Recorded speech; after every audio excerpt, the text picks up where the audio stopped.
Hey everyone, I'm Peter Stories here to guide you today. If you use this video to drift off to sleep, please tap like, hit subscribe, and drop a comment telling me where you're watching from and what time it is there. Now settle in, get cozy, and let yourself relax.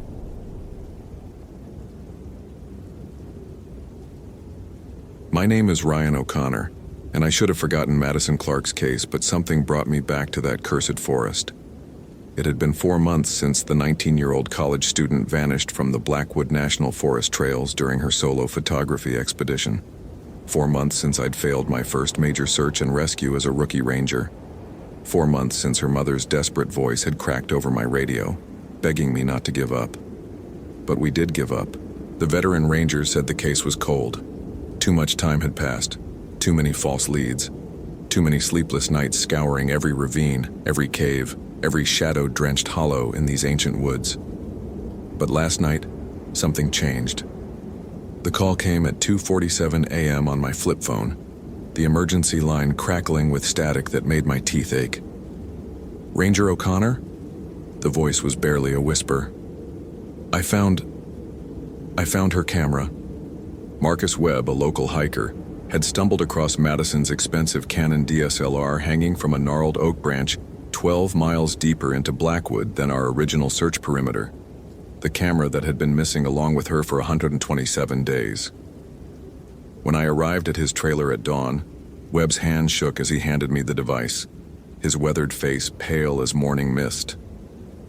"There's something else," he whispered, glancing toward the tree line. "The pictures on that camera, Jesus Christ, O'Connor. The things I saw on that screen, that girl, she photographed something that ain't supposed to exist." My rookie hands fumbled with the camera's review button.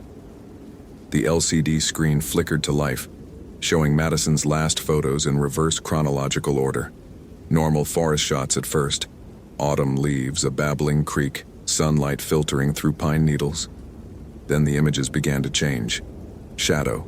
Pure, unnatural shadow creeping into frame after frame like spilled ink. Shadow that moved independently of any light source. Shadow that seemed to reach toward the camera lens with finger-like tendrils. And in the final photograph, Madison's terrified face reflected in a dark pool of water, but behind her reflection stood something that made my rookie stomach lurch with primal terror. A woman's silhouette, impossibly tall and thin, with what looked like darkness literally pouring from her outstretched hands like liquid night. Her face was obscured by writhing shadows, but her eyes glowed with an ancient malevolence that seemed to burn through the camera's digital sensor. I'd grown up hearing the local legends about Blackwood Forest. Old-timers whispered about the Bruxa Sombria, the shadow witch who had haunted these woods since before European settlers arrived. They said she was an ancient evil, a creature that fed on fear and controlled darkness itself. Most rangers laughed off such superstition. But standing there in Webb's kitchen, staring at that impossible photograph, my rookie skepticism crumbled like dry leaves. The timestamp on Madison's final photo, 3:33 p.m., October 13th. The exact moment she'd vanished without a trace. By 7:15 a.m., I was hiking back into Blackwood's depths, my regulation backpack heavy with emergency supplies, and my outdated Motorola radio crackling with periodic check-ins from the station. The October air bit at my exposed skin, carrying the smell of dying leaves and something else. Something that reminded me of old copper pennies and wet earth after a funeral. Following Webb's GPS coordinates, I pushed deeper into the forest than I'd ever ventured during my 6 months as a ranger. The familiar trails gave way to deer paths, then to barely visible animal tracks, then to nothing but virgin wilderness where sunlight struggled to penetrate the canopy overhead. At 9:42 a.m., my radio died. Not the battery. The entire device simply went silent mid-transmission, its digital display flickering once before going black. My cell phone showed no signal, which wasn't unusual in these remote areas, but the complete electronic failure sent ice through my rookie veins. The temperature seemed to drop 10 degrees in seconds. That's when I noticed the silence. No birdsong, no rustling of small animals in the underbrush, no buzzing of insects. Just an oppressive, unnatural quiet that made my ears ring and my heart pound against my ribs like a trapped animal. I found the oak tree from Webb's description at 10:28 a.m., a massive, ancient thing with bark scarred by what looked like claw marks 8 feet off the ground. The branch where Madison's camera had hung swayed gently despite the complete absence of wind. Below it, the forest floor was scorched in a perfect circle 20 feet across, as if someone had poured acid on every living thing. But it was what I found at the circle's center that made my rookie hands start shaking. Madison's hiking boots. Both of them. Perfectly placed side by side, laces still tied but completely empty. No socks, no feet. Just empty leather shells sitting in the middle of that dead earth like she'd simply evaporated out of them. I knelt down, my knees pressing into the barren soil, and reached for the boots with trembling fingers. The leather was ice cold despite the morning sun, and when I lifted the left boot, something liquid and dark dripped from inside.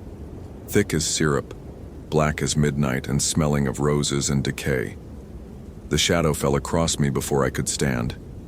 I looked up to see darkness spreading across the forest canopy like spilled ink, blotting out the sun despite the cloudless sky. But this wasn't natural shadow. It moved with purpose, reaching down through the branches like grasping fingers, and where it touched the trees, leaves withered and fell like black snow. Then I heard Madison's voice. "Ryan, help me." The whisper came from everywhere and nowhere, carried on a wind that didn't exist. My rookie training screamed at me to run, to get back to the station, to call for backup. But Madison's voice, weak, terrified, pleading, rooted me to that cursed spot. "Where are you?" I called out, my voice cracking like a teenager's. "Madison, where are you?" The laughter that answered made my blood freeze in my veins. It wasn't Madison's laugh. It was ancient, cruel, and seemed to bubble up from the earth itself. The shadow above me began to take shape, forming the silhouette I'd seen in the photograph. The Bruxa Sombria materialized from the darkness like a nightmare given form. She was beautiful and horrible at once. Her skin was pale as bone, stretched tight over a face that belonged in Renaissance paintings, but her eyes were holes filled with swirling darkness. Her black hair floated around her head as if she were underwater, and when she smiled, her teeth were stained the color of old blood. But it was her hands that made me vomit into the dead earth. They weren't hands anymore. They were tendrils of living shadow that stretched and writhed like smoke-given substance. And wrapped in those impossible appendages, suspended 10 feet off the ground, was Madison Clark. She was alive. Barely. Her once blonde hair had turned white as fresh snow. Her skin was translucent, showing the dark network of veins beneath. Her eyes, God, her eyes were the worst part. They still held intelligence, still held recognition when they found mine, still held the desperate hope that someone would save her. "She's been feeding me for months," the witch spoke, her voice like broken glass scraping against stone. Fear, pain, despair, such exquisite flavors from one so young. Madison's mouth moved, trying to form words, but only a rasping wheeze emerged. I could see puncture wounds along her arms and legs, dozens of them like a vampire's kisses, each one oozing that same black liquid I'd found in her boots. If this story is giving you chills, smash that follow button for more supernatural horror. What would you do in Ryan O'Connor's situation? Comment below. My rookie training finally kicked in. I grabbed the emergency flare from my belt, yanked the cord, and held the burning magnesium high above my head. The brilliant red light carved through the supernatural darkness like a blade, and the witch recoiled with a shriek that shattered every dead tree branch in the circle. Iron and fire. I remembered my grandfather's stories. Old evils hate iron and fire. I pulled out my multi-tool, the cold steel warming in my grip, and began backing toward the circle's edge. But the witch's laughter followed me, and Madison's terrified whimpers cut through my heart like broken glass. "You cannot leave, young ranger," the witch hissed. "Not now that you've seen, not now that you know." The shadows began moving again, reaching for me from every direction. I felt cold fingers of darkness brush against my neck, leaving trails of ice that burned like frostbite. My flare was already burning lower, maybe 2 minutes of light remaining. That's when I saw them. Other boots. Dozens of them, scattered around the circle's perimeter like trophies. Hiking boots, running shoes, work boots, some so old they were barely recognizable leather scraps. The witch had been feeding here for decades, maybe centuries, and Madison was just her latest victim. But Madison was still alive. I made a decision that my veteran colleagues would have called suicidal. I charged straight at the witch, my multi-tools blade extended, the dying flare held high like a torch. The witch's shadow tendrils whipped toward me with impossible speed. The first one wrapped around my left arm, and the cold that shot through my body was beyond anything I'd ever experienced. It wasn't just cold, it was the absence of warmth, the absence of life itself. My fingers went numb instantly, and I could feel my blood slowing in my veins. But I kept running. The blade of my multi-tool connected with whatever passed for the witch's flesh, and she screamed. A sound like every nightmare I'd ever had given voice. Black ichor sprayed from the wound, burning through my ranger uniform like acid, but her grip on Madison loosened. Madison fell. I caught her with my right arm, her body lighter than it should have been, as if the witch had been draining more than just blood. Her skin was cold as winter stone, but her heart still beat against my chest. Weak, irregular, but alive. The witch towered over us, her beautiful face contorting with rage. She belongs to me now, Ranger. Her fear has seasoned her perfectly. No, I said, surprising myself with the strength in my voice. She belongs to her family. She belongs in the world of the living. I looked down at Madison's face, at her white hair and translucent skin, at the dozens of bite marks that covered her arms. She was dying. Maybe had been dying for months. But she was still Madison Clark. Still the 19-year-old photography student whose mother's voice broke every time she called the ranger station asking for updates. The witch's shadow tendrils reached for us again. But I was ready this time. I grabbed a handful of the blessed earth from outside the cursed circle. Dirt that still held life, still held the memory of clean sunshine and growing things. I threw it at the witch's face, and where it struck, her shadow flesh began to bubble and smoke. She recoiled, howling in fury and pain. This is not over, young ranger. The forest remembers. The darkness remembers. But I was already running. Madison's weightless form cradled in my arms, her faint breath warm against my neck.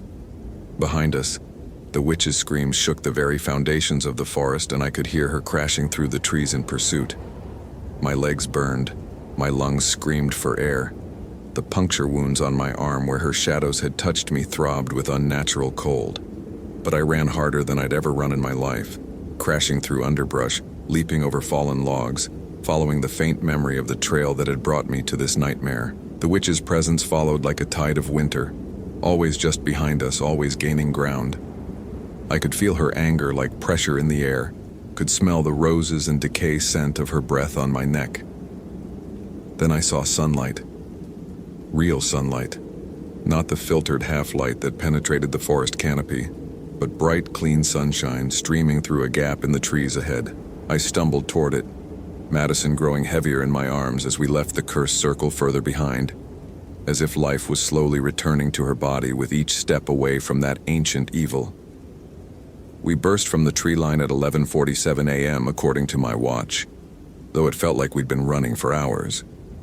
The parking area where I'd left my ranger truck was exactly where it should be, the radio antenna glinting in the autumn sun like a beacon of civilization. I laid Madison gently in the truck's passenger seat and fumbled for my emergency radio.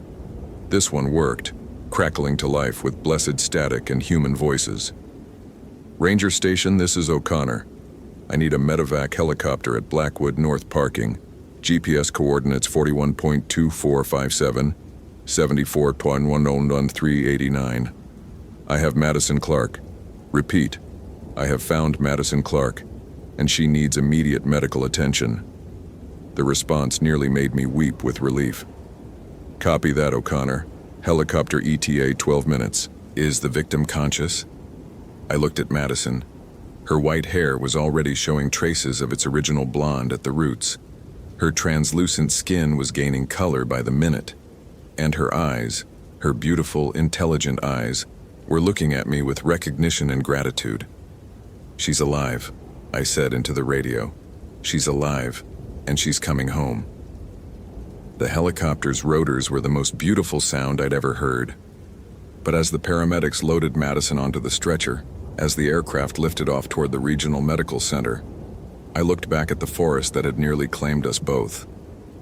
The tree line seemed darker somehow, more oppressive, and I could swear I saw a tall, thin silhouette watching us from the shadows between the pines. The witch's words echoed in my memory. "This is not over, young ranger." I had a feeling she was right. 3 days later, Madison Clark was released from the hospital. The doctors couldn't explain her condition, severe anemia, malnutrition, and dozens of puncture wounds that showed signs of some unknown toxin. But she was alive, and that's what mattered to her family, to the community, and to one rookie ranger who'd learned that some legends are more real than we'd ever want to believe. Madison remembered nothing of her 4 months in the forest. The doctor said it was psychological trauma, her mind's way of protecting itself from whatever horrors she'd endured. I didn't tell them about the Shadow Witch. I didn't tell them about the Circle of Dead Earth, or the boots scattered like trophies around its perimeter. Some truths are too dangerous to share. But I did make one change to my ranger routine. I started carrying iron in my emergency kit, old railroad spikes my grandfather had given me, blessed by Father Martinez at St. Catherine's. And I always carry extra flares now, even on routine patrols, because the Bruxa Sombria is still out there, still hunting, still feeding, and next time, she'll be ready for me. The forest remembers everything, and in the shadows between the trees, ancient evils wait patiently for their next victim to wander off the beaten path. My name is Ryan O'Connor, and I'm no longer a rookie ranger. I'm something else now. A guardian. A watchman. A thin line between the world of the living and the hungry darkness that dwells in the heart of Blackwood Forest. And every night when I close my eyes, I can still hear Madison's whispered plea echoing through the trees. "Ryan, help me." Some cases never really close. They just wait in the shadows for the next chapter to begin. Holy hell, that was intense. Did that ending blow your mind? Like, if you want more terrifying ranger stories, follow for daily supernatural horror, and comment your theory about what really happened to Madison Clark during those 4 months. I read every single one.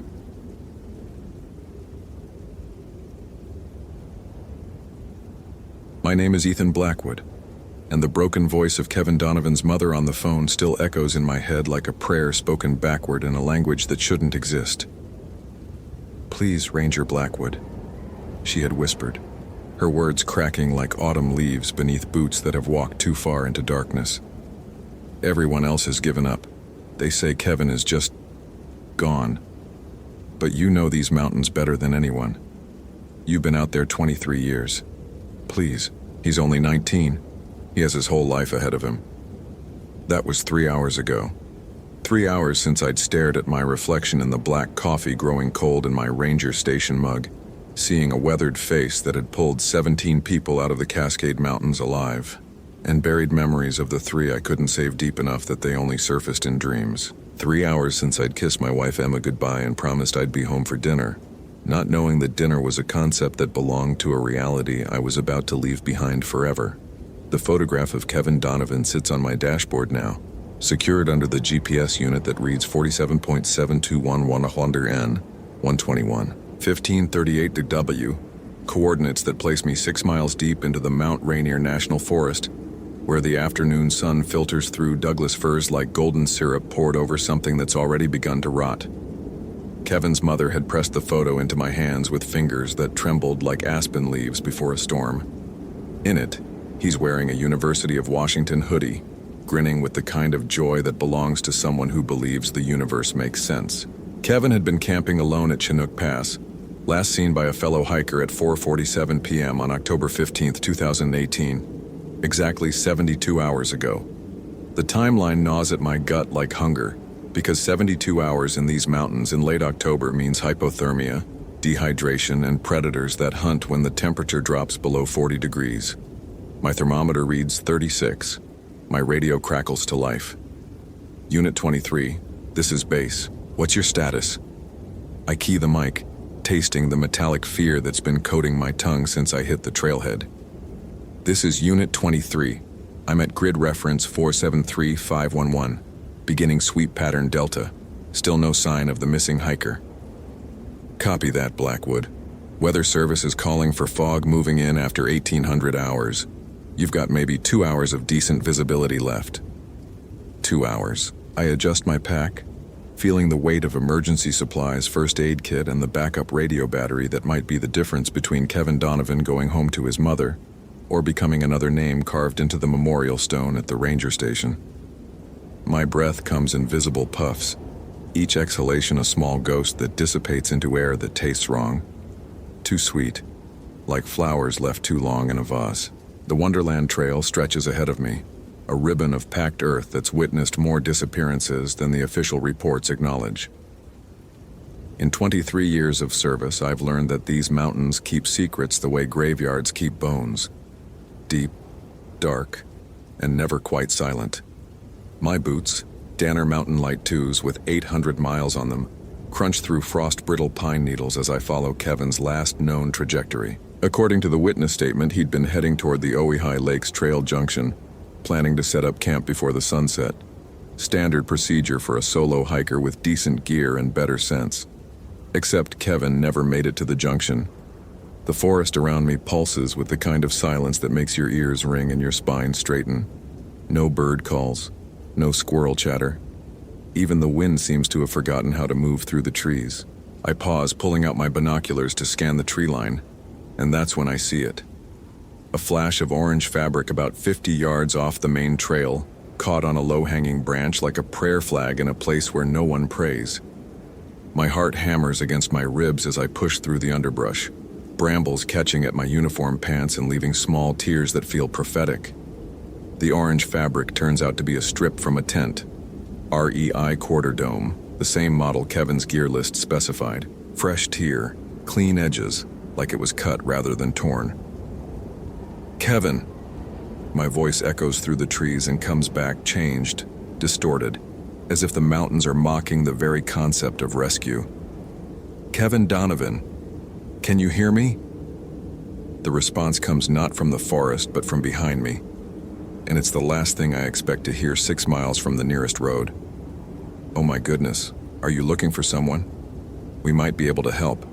I spin around to find a couple emerging from a deer path I could have sworn wasn't there 30 seconds ago. The woman is maybe 40, with kind eyes and graying brown hair pulled back in a practical ponytail.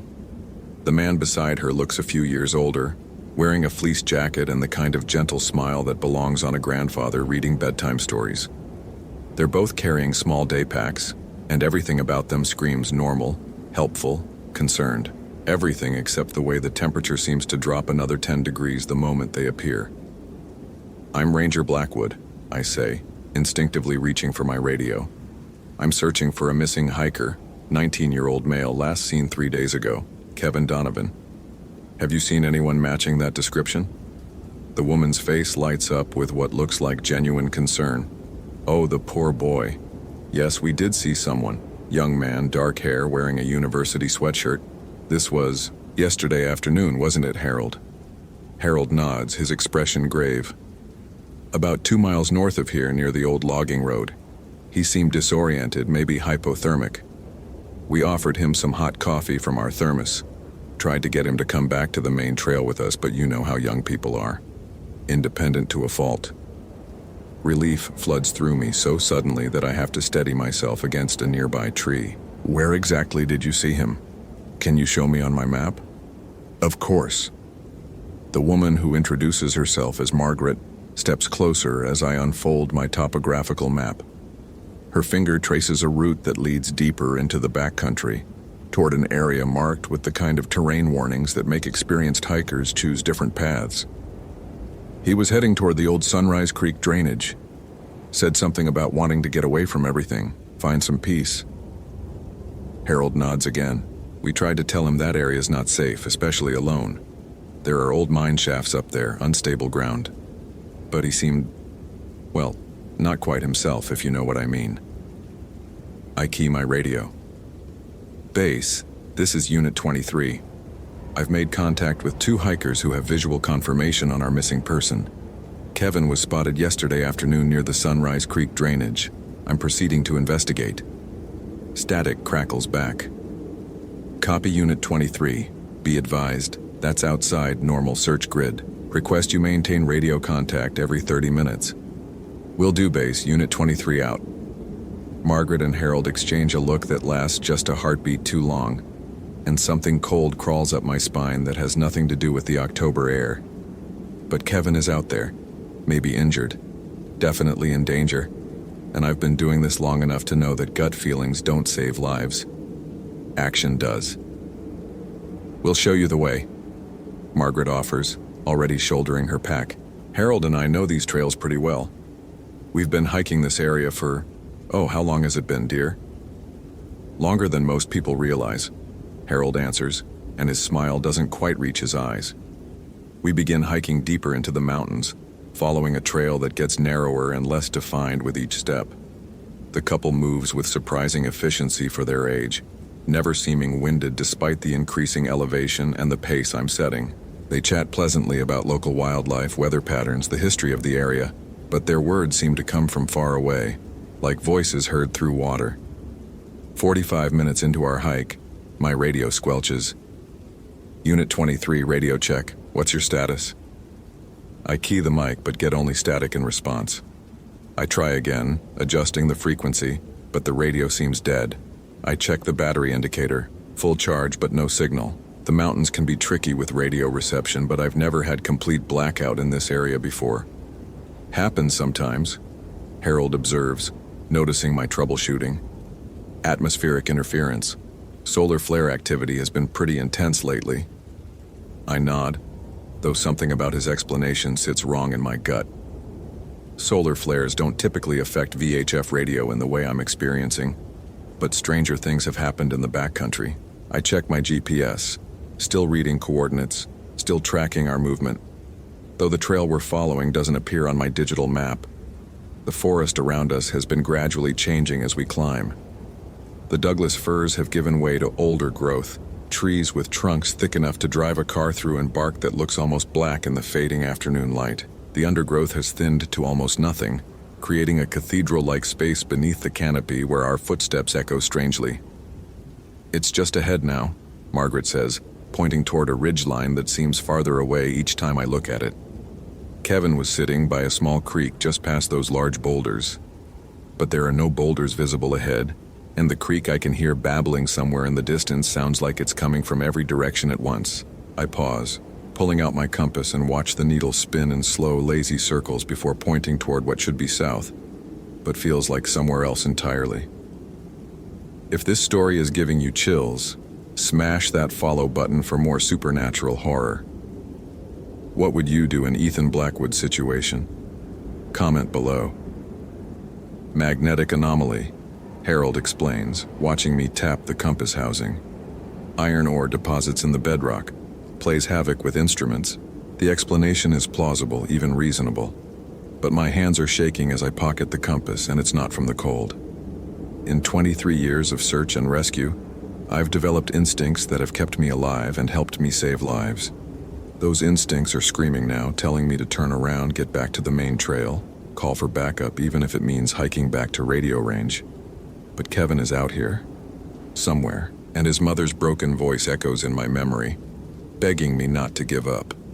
We continue climbing, though the sun seems to be setting faster than physics should allow. The temperature is dropping steadily, and I can see my breath with each exhalation. Small clouds that hang in the air longer than they should before dissipating into a sky that's turned the color of old blood. There's the creek, Margaret says, and I can see water gleaming between the trees ahead. But as we get closer, I realize it's not a creek at all. It's a pool, perfectly circular, with water so dark it looks like liquid obsidian reflecting the last light of day. This isn't right, I say, stopping in my tracks. This isn't on any of my maps. There's no natural formation like this in the Cascade Range. Harold and Margaret stop as well, turning to face me with expressions that haven't changed since we started this hike. Kind, concerned, helpful. But now in the dying light, their faces look like masks carved from flesh, worn by something that's forgotten how to be human. Maps can be wrong, Margaret says, and her voice carries an echo that seems to come from the black water behind her. Cartographers miss things, the earth changes, new features appear. Especially here, Harold adds, and when he smiles, his teeth look too white, too sharp, too numerous. This is a special place, Ranger Blackwood, a place where lost things are found, and found things become lost. The water in the pool begins to ripple, though there's no wind. As the circles expand outward from the center, I see something rising from the depths, pale, human-shaped, but wrong in ways that make my vision blur and my stomach lurch. It's Kevin Donovan, but Kevin as he was never meant to be. His university sweatshirt clinging to flesh that pulses with its own light, his eyes reflecting stars that don't belong in our sky. "We told you we could help you find him," Margaret says, and her voice is changing, becoming something that sounds like wind through hollow bones. "We always help people find what they're looking for." I stumble backward, my hand going for my sidearm, but my fingers feel thick and uncoordinated, as if the cold has penetrated deeper than bone. The forest around us is changing too, the trees becoming impossibly tall, their trunks twisted into spiral patterns that hurt to look at directly. The sky above shows not one sun setting but three, each casting shadows that move independently of their sources. "What are you?" I whisper, though the words come out cracked and small. Harold and Margaret are no longer bothering to maintain their human facades. Their skin ripples like water, revealing glimpses of something underneath that exists in too many dimensions to comprehend fully. When they speak, their voices harmonize in frequencies that make my teeth ache and my vision fracture. "We are what remains when reality forgets to remember itself correctly," they say in unison. "We are the space between what is and what isn't. We are the helpers who appear when the lost need finding and the finders need losing." The thing that was Kevin steps out of the impossible pool, water streaming from flesh that shifts between solid and translucent. When it speaks, the voice is Kevin's but layered with harmonics that suggest vast distances and older truths. "I was looking for peace," it says. "They showed me peace. The peace of understanding that everything you thought you knew about existence was a lie designed to keep you comfortable in your ignorance." My radio, dead for the past hour, suddenly crackles to life. Unit 23, what is your status? We're showing your last GPS coordinates in an area that doesn't exist on our mapping systems. Please respond immediately." I key the mic with hands that feel like they belong to someone else. Base, I found Kevin Donovan, but..." The words die in my throat as I look around at the impossible landscape. The 3 setting suns, the pool that reflects stars from skies that have never existed. I need immediate backup. Something is very wrong here. "Unit 23, you're breaking up. Your signal is..." "Wait, what are those coordinates? That can't be right. You're showing as being 12 miles underground." The radio goes silent. Margaret and Harold are laughing now, and the sound is like glass breaking in a cathedral. The trees around us have begun to lean inward, creating a canopy overhead that blocks out everything except the alien stars reflected in the black water. "Your instruments are beginning to understand," Harold says. "Reality is not as fixed as your kind believes. There are places where the rules become suggestions, places where helpful people can show the lost exactly what they've been looking for, even when they don't know what that is." "Kevin came looking for peace," Margaret adds. "Solitude, a place to think. We showed him the ultimate solitude, the space between thoughts, between heartbeats, between the moments when existence remembers to exist." I look at the thing that was Kevin, seeing now the peace they're talking about.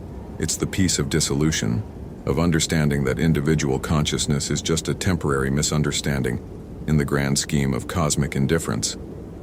Kevin's face is serene in a way that speaks of having seen the fundamental joke underlying all human struggle. "The rescue teams will come looking for both of us," I say, though my voice sounds hollow even to myself. "Will they?" Harold asks. "Are you sure you ever existed at all? Are you sure there is a both of you?" Memory is such a fragile thing, especially when reality itself becomes negotiable. I reach for my phone, hoping to call Emma to hear her voice and anchor myself to something real and normal. But the photo on my lock screen isn't Emma and our daughter Khloe at last year's 4th of July barbecue. It's me, alone, standing in front of a ranger station I don't recognize, wearing a uniform that's never been made, smiling a smile I've never smiled. The contacts list shows no Emma, no family, no friends. Just a single number labeled home, and when I call it, the voice that answers is my own. You've reached Ethan Blackwood. I can't come to the phone right now because I'm busy not existing. Please leave a message after the existential crisis. My laughter when it comes sounds exactly like the sound Margaret and Harold have been making. You see? Margaret says kindly. We are helpers. We help people find what they're truly looking for, even when they don't know what that is. Kevin was looking for peace. You were looking for Kevin, but what you've actually found is the truth. What truth? I ask, though I already know the answer is settling in my bones like ice. Harold's smile encompasses too much of his face. The truth that there was never a Kevin Donovan. There was never an Ethan Blackwood. There was never a search, or a rescue, or a forest, or a world for them to exist in. There are just stories that reality tells itself to avoid looking directly at the void. The forest around us dissolves like watercolors in rain, revealing something underneath that my mind categorically refuses to process. It's not darkness. Darkness is something, and this is the absence of something. It's not empty space. Space requires dimensions, and this exists outside the concept of dimension entirely. But within that non-space, I can see them all. Every missing person I've searched for, every hiker who disappeared into the mountains never to return, every case file marked unsolved in ranger stations across the world. They're all here, all at peace, all finally understanding that they were never lost because they were never found, because they were never real to begin with. I see Kevin Donovan as he actually is, not a 19-year-old college student, but a possibility that never crystallized into existence. A story fragment that escaped from the margins of reality. His mother, his family, their desperate phone calls, all of it just echoes of what might have been if the universe had decided to take that particular narrative path. And I see myself for what I really am. A response to a question that was never asked, a solution to a problem that was never posed, a character in a story that no one is reading. This is what we do, Margaret explains, her form now shifting between woman, shadow, and something that exists only in the spaces between thoughts. We appear when reality develops inconsistencies. We help resolve paradoxes. We are very good at our job. People write stories about missing hikers and brave rangers, Harold adds, his voice now coming from everywhere and nowhere. But they never ask the important questions. What if the missing person was never really there? What if the ranger searching for them is just another story element, another narrative convenience? The understanding hits me like cold water, washing away the illusion of my 23 years of service, my family, my life. I remember now, not the false memories of a constructed existence, but the truth of what I am. I am a story being told to itself by a universe that occasionally forgets which details are real and which are just convenient fictions. The black pool reflects not stars, but the stories of every person who has ever gotten lost in the woods and found themselves faced with helpful strangers offering assistance. We are the eternal figures in those stories, the couple who appear when someone needs to be found, or when someone needs to lose themselves in finding. Will you join us? Margaret asks, though it's not really a question. Will you help us help others find what they're really looking for? I look down at my uniform, my gear, my hands that have pulled 17 people to safety. None of it was ever real. But the feeling of helping, of serving, of making a difference, that's real, even if the context was illusory. What about Kevin's mother? I ask. The phone call, her broken voice. There was no mother, Harold says gently. There was just the story requiring motivation for your character. But you can help us help other stories resolve their inconsistencies. You can be there when lost people need to find their way to understanding. The radio on my belt crackles one final time. Unit 23, this is base. We have no record of a missing hiker named Kevin Donovan. We have no record of dispatching any search teams today. Please confirm your identity and status. I key the mic for the last time as Ethan Blackwood. Base, this is Unit 23 status update, all personnel accounted for. No ongoing search operations, all stories resolved, Unit 23 out. The radio dissolves in my hands, becoming part of the helpful story we tell to people who need to be found. In the end, I understand that this is the most important truth of all. Everyone who gets lost in the wilderness eventually meets helpful people who offer assistance. Everyone who needs to be found eventually encounters those who can help them find what they're truly looking for. We are those helpful people. We have always been those helpful people. We will always be those helpful people, and we are very, very good at our job. The forest fades completely now, revealing the infinite space where all unresolved stories wait to be told. Margaret and Harold welcome me with smiles that contain the warmth of every campfire ever built, every rescue ever completed, every person ever guided safely home. Somewhere in a ranger station that exists only when the story needs it to exist, a phone will ring. A desperate voice will beg for help finding someone who has gone missing in the mountains. And we will appear on the trails, kind and helpful, offering assistance to both the lost and those who search for them. Because everyone finds exactly what they're looking for in the end, even when they don't know what that is. Even when what they find is the understanding that they were looking for themselves all along. Even when they discover that they and everything they thought they knew were just stories the universe tells itself in the dark spaces between stars that never learned how to shine.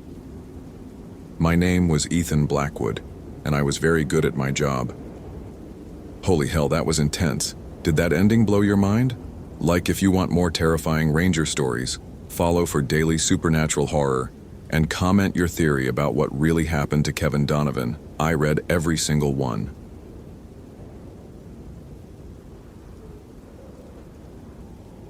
My name is Austin Blake, and the broken voice of Khloe Anderson's mother on the phone still echoes in my head like a prayer that God forgot to answer.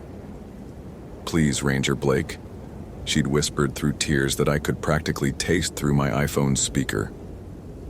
Everyone else has given up. The other rangers, the volunteers, even the sheriff's department. They say 48 hours in October weather means, but you know these mountains better than anyone. You know things others don't. She was right about that last part.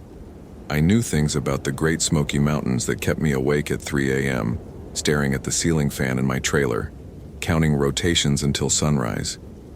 Things that happened 3 years ago on the Appalachian Trail, when I found Sarah Mitchell's campsite with her sleeping bag still warm and her boots lined up neat as you please beside a cold fire. Things that made me transfer from Yellowstone to here, chasing shadows and trying to outrun memories that followed me like hungry wolves.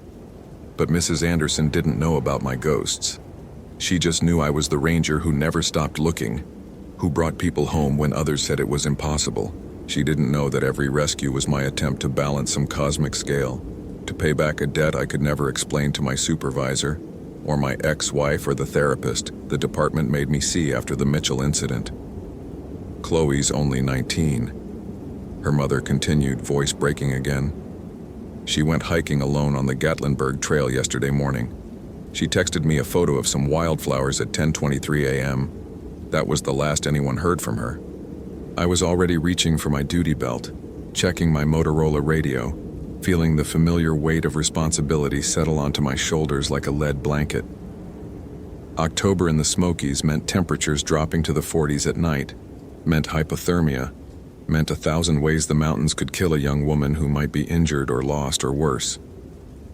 I'll find her, I promised, words coming out automatic as breathing. It was the same promise I'd made to Sarah Mitchell's parents 3 years ago.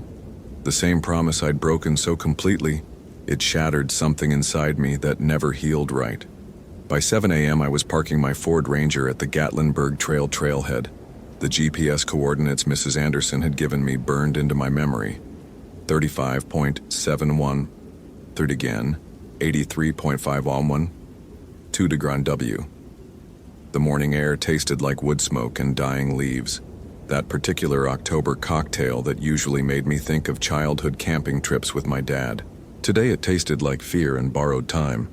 The trail was popular with tourists, a relatively easy 2-mile loop that connected to several backcountry paths where a person could disappear for days or weeks or forever.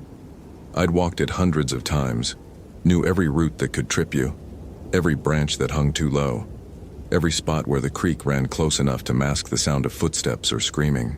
Khloe's car was still in the parking lot, a silver Honda Civic with a University of Tennessee sticker and a coexist bumper magnet. I photographed the license plate, took notes about the unlocked doors and the hiking backpack visible in the back seat. Standard protocol, but my hands were shaking slightly as I wrote. They always shook now when I started to search. Muscle memory of trauma my body carried even when my mind tried to forget. The trail started easy enough, wide and well-maintained. The kind of path that made city people feel brave and adventurous. I moved quickly, eyes scanning for broken vegetation, disturbed soil, any sign that Khloe had passed this way. My radio crackled every few minutes with check-ins from base station, the familiar voice of dispatch coordinator Janet Morrison asking for updates I didn't have. Unit 47, this is base. Status report on the Anderson search. Base, Unit 47. Beginning grid search of Gatlinburg Trail Sector 7. No sign of subject yet. Weather holding steady. Visibility good. Copy, Unit 47. Be advised we have thunderstorms moving in around 1400 hours. Let me know if you need additional resources. Resources. That was Ranger speak for more people to witness your failure when you can't bring her home alive. I'd had plenty of resources 3 years ago. Search dogs, helicopter support, volunteers with thermal imaging equipment. None of it mattered when you were dealing with something that didn't follow the normal rules of missing persons cases. About a mile in, I found the first sign. Khloe's phone, an iPhone X with a cracked screen, lying just off the trail beside a fallen log. The case was purple with a photo of what looked like her family. Mother, father, younger brother, all smiling at some beach vacation. The phone was dead, probably had been for hours, but the fact that it was here meant she'd come this way. I bagged it as evidence, marked the GPS coordinates, took photos of the surrounding area. Standard procedure, but my heart was hammering like a rabbit's as I worked. Phones didn't just fall out of pockets. Someone had dropped this, or thrown it, or... That's when I heard it. A sound like wind through dry leaves, except there was no wind. A sound like whispers in a language that made the hair on my arms stand up, even though I couldn't make out any actual words. It seemed to come from deeper in the forest off the main trail, from a direction that made my skin crawl with recognition. I'd heard that sound before. 3 years ago, right before I found Sarah Mitchell's empty sleeping bag and the footprints that led nowhere. Prints that changed from human to something else in the space between one step and the next. My radio crackled with static, Janet's voice cutting in and out. Unit 47, check, status, do you copy? Base, Unit 47, I replied, surprised by how steady my voice sounded. Found the subject's phone approximately 1 mile south of Trailhead. Continuing search pattern. What I didn't tell Janet was that I was no longer following standard search protocols. Instead, I was following that whispering sound deeper into the forest, onto a game trail that wasn't marked on any of my topographical maps. The rational part of my brain, the part trained in search and rescue procedures, the part that filed incident reports and followed chain of command, was screaming warnings I chose to ignore. But the other part, the part that had been changed by what happened to Sarah Mitchell, knew I was exactly where I needed to be. The trees grew denser as I moved away from the main trail, old-growth oaks and maples that filtered the October sunlight into a green-gold twilight that felt wrong somehow, like looking at the world through someone else's prescription glasses. The whispers grew stronger, more distinct, though I still couldn't understand the words. They seemed to be coming from everywhere and nowhere, as if the forest itself was trying to tell me something in a language humans weren't supposed to comprehend. My boots crunched through layers of fallen leaves, each step unnaturally loud in the supernatural quiet. The normal forest sounds, bird calls, insect buzz, the rustle of small animals in the underbrush, had gone completely silent. Even my radio had stopped its periodic static bursts, leaving only the whispers and the sound of my own increasingly rapid heartbeat. That's when I saw the first sign that this search was about to become something else entirely. Carved into the bark of a massive oak tree about 7 feet up were symbols that hurt to look at directly. Not letters or numbers or anything recognizable, but shapes that seemed to shift and writhe when I tried to focus on them. Patterns that made my eyes water and my stomach churn with a nausea that tasted like copper and fear.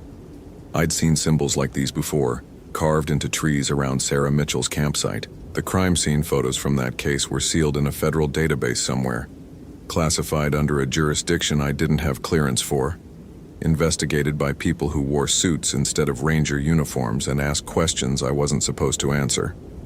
But I remembered every detail. The way the symbols seemed to move when you weren't looking directly at them. The way they made your skin crawl with wrongness, as if they were wounds in reality itself. The way they appeared overnight in places where they definitely hadn't been the day before. I pulled out my phone to photograph the tree, but the camera wouldn't focus properly. Every shot came out blurred, distorted, as if the symbols were rejecting documentation. My hands were shaking worse now, muscle memory of trauma mixing with fresh adrenaline as I recognized the pattern from 3 years ago repeating itself. The whispers stopped. The forest held its breath, every leaf and branch frozen in supernatural stillness. Even the wind died to nothing, leaving me standing in a pocket of absolute silence that felt like being wrapped in a soundproof coffin. The sudden quiet was worse than any scream. Then I heard footsteps. Not human footsteps. I'd been a ranger for 8 years, had tracked everything from black bears to lost hikers, knew the difference between human gaits and animal movements. These steps had a rhythm that was almost human but wrong in subtle ways. Too long between steps, too fluid, too deliberate. Like something that had learned to walk by watching humans, but didn't quite understand the mechanics of bipedal movement.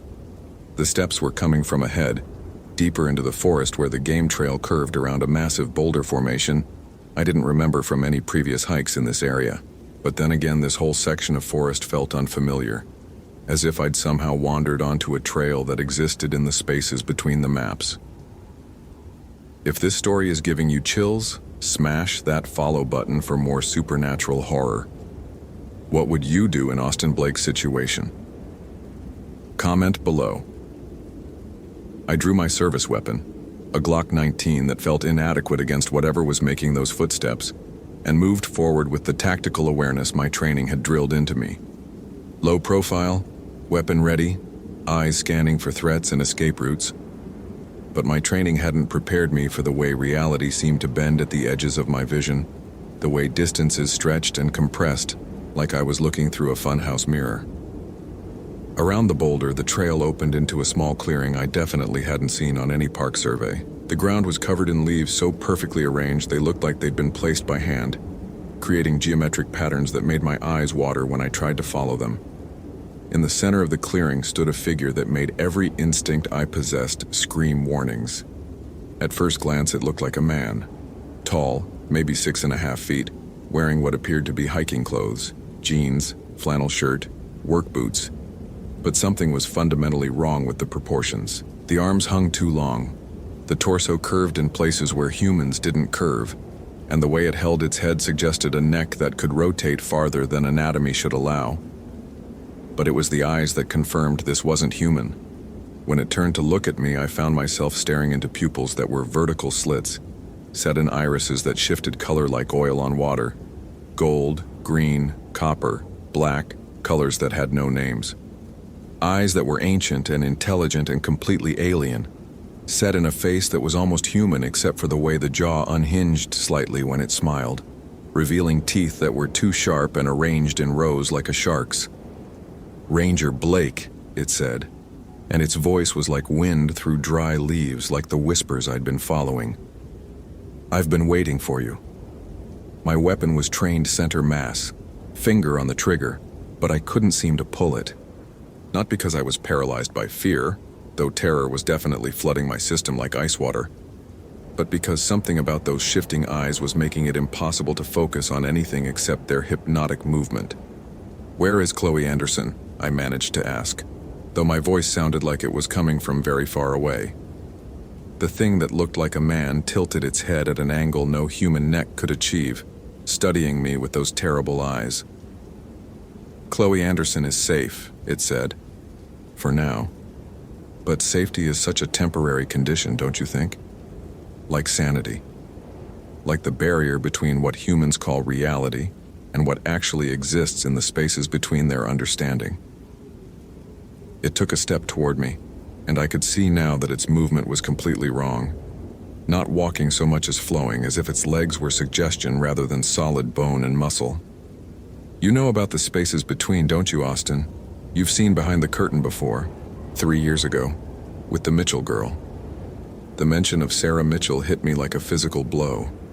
My vision tunneled, focus narrowing to those hypnotic eyes that seemed to contain depths no earthly creature should possess. You remember finding her sleeping bag, the snake man continued, its voice weaving through my consciousness like smoke. Still warm, her boots placed so carefully, the footprints that changed from human to something else. The way the investigators made the evidence disappear, classified it under protocols you weren't cleared to understand. I did remember. God help me, I remembered every detail. The way Sarah's footprints had started normal, size 7 hiking boots with distinctive tread patterns, then gradually shifted over the course of maybe 20 steps. The heel becoming narrower, the toe section lengthening, the stride changing to something that suggested a completely different anatomy. By the end of the trail, the prints looked like they'd been made by something that walked on elongated feet with too many joints, something that could move through terrain no human could navigate. "She's still alive," the snake man said, reading something in my expression. "Would you like to see her?" The forest around us began to change, not physically. The trees and rocks remained the same, but the light shifted to something that had never touched Earth, and the air tasted like copper and ozone and fear. Reality was becoming negotiable, subject to revision by something that operated under different physical laws than the ones I'd spent my life learning to navigate. "This is what you really came looking for, isn't it?" the creature asked. "Not the Anderson girl. You came looking for answers about what happened 3 years ago, about why some missing persons cases get classified and buried, about why certain evidence disappears into federal databases that don't officially exist." My radio crackled back to life with Janet's voice, but the words were distorted, stretched like audio played at the wrong speed. "Unit 47, where? Your location, search teams, coordinates." "Time works differently here," the snake man explained, noticing my confusion. "Minutes pass like hours in your world while we speak. Days could pass while you stand in this clearing, though to you it would feel like moments. The Anderson girl has been here for what you would call weeks, though in linear time she's been missing less than 48 hours. I tried to respond to Janet, to call in my location, but my voice wouldn't work properly. The words came out slurred and backwards, as if I was trying to speak underwater. The hypnotic pull of those eyes was getting stronger, making it harder to remember why I'd come here, what I was supposed to be doing. "You want to understand what happened to Sarah Mitchell," the creature said, its voice becoming more seductive, more reasonable. "You want to know why you couldn't save her, why the case was taken away from you, why you wake up at 3 a.m. with nightmares about footprints that change shape in the space between one step and the next." It was right. That was exactly what I wanted to know. The need for answers had been eating at me for 3 years, driving me to take this job in the Smokies, compelling me to accept every missing persons case even when common sense said I should let someone else handle it. The questions had become a poison in my blood, and this creature was offering the antidote. "Come with me," the snake man said, extending a hand that was almost human except for fingers that were too long and joints that bent in too many directions. "I'll show you where Sarah went. I'll introduce you to Khloe. I'll explain how the barrier works, why some humans slip through the cracks into places your government prefers to pretend don't exist." The hand was mesmerizing. Skin that shifted color and texture like a kaleidoscope. Fingers that moved with liquid grace. I found myself reaching toward it, my service weapon forgotten, Janet's increasingly frantic radio calls fading to meaningless static. That's when I felt the weight in my left breast pocket. A folded piece of paper I'd carried for 3 years, worn soft from handling. Sarah Mitchell's last text message to her parents, which I'd screenshot before the federal investigators confiscated her phone. 5 words that had haunted me through every sleepless night since.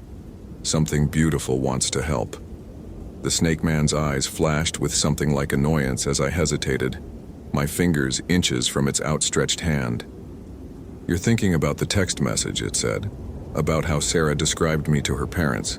She wasn't wrong, you know. I am beautiful, in ways your limited human perception can barely comprehend. And I do want to help.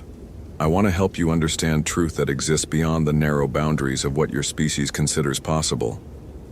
But the mention of Sarah's text had broken something in the hypnotic spell. I could suddenly see the clearing more clearly, and what I saw made my blood turn to ice water in my veins. The ground wasn't covered with naturally fallen leaves arranged in geometric patterns. The shapes were made of clothes, hiking boots and backpacks, sleeping bags and camping gear, all arranged in careful spirals around what looked like dozens of iPhones and Android devices, their screens dark and cracked. This wasn't just about Khloe Anderson or Sarah Mitchell. This was a collection spanning years, maybe decades. All the missing hikers, the unexplained disappearances that got classified and forgotten. They were all here, in this clearing that existed in the spaces between official reality and whatever truth the government didn't want people to know. Now you're beginning to understand, the Snake Man said, its smile revealing more of those shark-like teeth. Your species has such a limited concept of predation. You think of hunters and prey in terms of claws and fangs, strength and speed, but the most effective predators hunt consciousness itself. We feed on the moment when understanding breaks, when the rational mind confronts something it cannot process and simply stops working. My weapon was back in my hands, though I didn't remember drawing it. The creature laughed, a sound like wind through a graveyard. Bullets won't help you here, Austin. This isn't your jurisdiction anymore. You've crossed into territory where human laws and human physics are merely suggestions. But I wasn't thinking about bullets or jurisdiction. I was thinking about the promise I'd made to Mrs. Anderson, the broken voice on the phone that had trusted me to bring her daughter home. I was thinking about Sarah Mitchell's parents, who'd never gotten closure because I'd failed them 3 years ago. I was thinking about all the families represented by the carefully arranged belongings in this impossible clearing. Where are they? I asked, surprised by how steady my voice sounded. Where are the people who owned all this gear? The Snake Man's expression shifted, becoming something like respect mixed with predatory anticipation. They're safe, it said. Safe in a place where time moves differently, where the boundaries between self and other become fluid. Would you like to join them? Would you like to see what Sarah Mitchell has become? The forest around us began to shift again, reality bending like heated plastic. The trees grew taller and narrower, their trunks stretching toward a sky that was no longer the familiar blue of Earth's atmosphere, but something deeper and stranger. A color that had no name, because human eyes weren't designed to process it. The ground beneath my feet felt less solid, more like standing on the surface of a deep, dark lake that might give way at any moment. This is what exists behind your maps and surveys, the Snake Man explained. This is the territory your government knows about but can't control, can't classify, can't explain to voters who prefer their reality simple and manageable. Every year, people wander into places like this. Some by accident, some drawn by instincts they don't understand. Most never find their way back to what you call the real world. In the distance, through trees that swayed without wind, I could see lights moving, not flashlights or campfires, but something that glowed with its own inner illumination. Something that pulsed in rhythm with a heartbeat I could feel in my bones. The lights were arranged in patterns that suggested structures, buildings or camps or gathering places designed according to architectural principles no human engineer would recognize. Sarah is there, the creature said, pointing toward the lights with fingers that seemed to stretch longer as I watched, along with hundreds of others who've crossed over throughout the decades. They're not dead, Austin. Death is such a limited concept. They've simply evolved. Adapted to existence in spaces between the rigid boundaries your species uses to define reality. My radio burst back to life with Janet's voice, clearer now but strangely distant. Unit 47, this is base. We're showing your GPS signal in an impossible location. Please confirm your coordinates. We have search teams mobilizing to your last known position. The Snake Man hissed, literally hissed like air escaping from a punctured tire, and its human disguise began to slip. The skin rippled like water, revealing scales underneath that shifted color and patterns too complex for my eyes to follow. Its face elongated, becoming more reptilian, more ancient, more alien than anything that had ever evolved on Earth. "Your people are coming," it said, voice now carrying harmonics that made my teeth ache.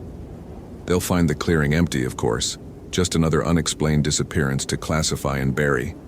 Another family left to wonder what happened to their loved one." The creature began to move, not walking but flowing toward the lights in the distance, and I realized with crystalline clarity that I had maybe seconds to make a choice that would determine not just my fate, but the fates of Khloe Anderson and Sarah Mitchell, and God knew how many others. I could follow it, learn the truth about what existed in the spaces between official reality and actual reality, find out what happened to all the missing people, understand the mysteries that had been haunting me for 3 years. But following it meant leaving my world behind, abandoning the families who trusted me to bring their loved ones home. Or I could fight. Not with bullets, the Snake Man was right about that, but with the one thing it hadn't accounted for. The thing that had driven me to take this job, to carry Sarah Mitchell's text message for 3 years, to promise Mrs. Anderson I'd find her daughter. Love. Stubborn, irrational, purely human love for people I'd never met but felt responsible for protecting. "Base Unit 47, I said into my radio, never taking my eyes off the creature that was already beginning to fade at the edges like a photograph left in sunlight. I found evidence of the Anderson subject, requesting immediate backup and search teams to my location. The Snake Man turned back to me, those terrible eyes wide with something like surprise. "You would choose ignorance over enlightenment. You would return to your limited existence rather than learn the truth about what exists beyond human understanding." "I choose the people who are counting on me to bring them home," I said. The creature made a sound that was part laugh, part hiss, part something that had no equivalent in any earthly language. "How wonderfully, predictably human," it said. "But your choice doesn't matter anymore, Austin. You've seen too much. You know too much. You can't go back to your old reality and pretend this never happened." It was right. Even now I could feel my memory of the encounter beginning to fragment, the details becoming slippery and inconsistent like trying to hold water in my hands. By tomorrow, I'd remember finding Khloe's phone on the trail, but the supernatural elements would fade to half-remembered nightmares. The mind protects itself by forgetting what it can't process. But somewhere in the back of my skull, behind the amnesia my brain was already constructing, I'd remember enough to keep searching. Keep taking the cases others wouldn't touch. Keep carrying that folded text message and wondering why I could never quite recall where I'd gotten it. The Snake Man began to fade, reality reasserting itself around me like a tide washing away footprints in sand. But before it disappeared entirely, it spoke one last time. "She's still alive, Austin. They're all still alive, in the spaces between your maps, in the territory your government can't acknowledge. When you're ready to stop pretending your small reality is the only reality, I'll be waiting." Then it was gone, leaving me standing alone in a perfectly normal forest clearing with my service weapon drawn, and Janet's increasingly frantic voice crackling through my radio. I holstered my gun and looked around, trying to orient myself. The clearing was smaller than I remembered, just a natural break in the tree canopy where sunlight filtered through to create a golden pool on the forest floor. No arranged belongings, no impossible architecture in the distance. Just trees and rocks and fallen leaves that looked like they'd been scattered by natural wind patterns. But there, placed carefully on a fallen log as if someone had set it down moments before, was Khloe Anderson's purple phone case. And inside the case, miraculously undamaged despite 48 hours in the elements, was a text message from this morning that hadn't been there when I'd first examined the phone. "Mom, something beautiful wants to help me. Don't worry if you can't find me for a while. I'm safe in a place where time works differently. Tell Ranger Blake thank you for trying. See." I stared at the message until my hands started shaking, then screenshotted it before carefully placing the phone in an evidence bag. My memory was already becoming unreliable, the supernatural elements of the encounter fading like a dream upon waking, but the text message would remain. Physical evidence that something had happened here, something beyond normal search and rescue protocols. "Base Unit 47," I said into my radio, surprised by how normal my voice sounded. "Found additional evidence in the Anderson case, requesting crime scene technicians and federal consultation on possible kidnapping scenario." "Copy, Unit 47. Crime scene team is en route. Are you requesting FBI involvement?" I looked around the clearing one more time, noting details I'd somehow missed before. The way certain trees had subtle markings carved into their bark. The way the forest sounds seemed muted in this particular spot. The way my compass needle couldn't seem to settle on true north. "Negative on FBI," I said finally, "but log this location as requiring special protocols for future search operations. GPS coordinates 35, 7143 to N, 83.5102 to W. Consider this area sensitive." As I waited for backup to arrive, I pulled out the folded piece of paper I'd carried for 3 years and read Sarah Mitchell's final text message one more time. "Something beautiful wants to help." Below it, in handwriting I didn't recognize, someone had added a new line. "The door is always open when you're ready to stop pretending." Sss. I folded the paper carefully and put it back in my pocket, along with questions I couldn't answer and memories that were already dissolving at the edges. Tomorrow I'd file my report about finding Khloe Anderson's phone, recommend the case be transferred to federal jurisdiction, and try to forget the details that didn't make sense. But I'd keep searching. Keep taking the cases others wouldn't touch. Keep carrying that folded paper and wondering why I could never quite remember where the second line had come from. Because somewhere in the spaces between the maps, in territory my government couldn't acknowledge and my mind couldn't fully retain, people were still alive. Still waiting for someone to find them. Still hoping someone would choose love over fear, responsibility over safety, human connection over cosmic indifference, and maybe, someday, I'd be ready to cross that threshold and bring them home. The search teams found me an hour later, standing in a perfectly ordinary forest clearing with evidence that would eventually disappear into classified databases. They never found Khloe Anderson's body, and the case was quietly transferred to federal jurisdiction within a week. The official report listed her as a probable kidnapping victim, presumed dead after extensive search efforts yielded no conclusive evidence. But sometimes, late at night when I'm staring at my trailer ceiling and counting fan rotations, I remember golden eyes that shifted like oil on water. I remember a voice like wind through dry leaves, promising truth that exists beyond human understanding. I remember the weight of choice between enlightenment and love, between cosmic knowledge and human responsibility. And I remember text messages from people who should be dead, thanking me for trying, telling me they're safe in places where time works differently.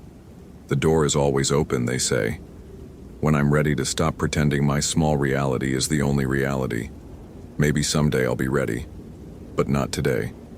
Today I have promises to keep, families to protect, and searches to continue in the spaces between what's officially possible and what actually exists in the shadows of our mapped and surveyed world. My name is Austin Blake, and I'm still looking for the missing, even when they don't want to be found.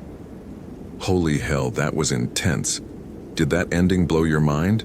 Like, if you want more terrifying Ranger stories, follow for daily supernatural horror and comment your theory about what really happened to Khloe Anderson and Sarah Mitchell.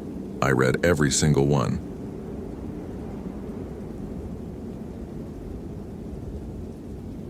My name is Thomas Mitchell, and I saw Rachel Kim Pella Ultima Vez 3 meters ahead of me on the trail before she simply vanished.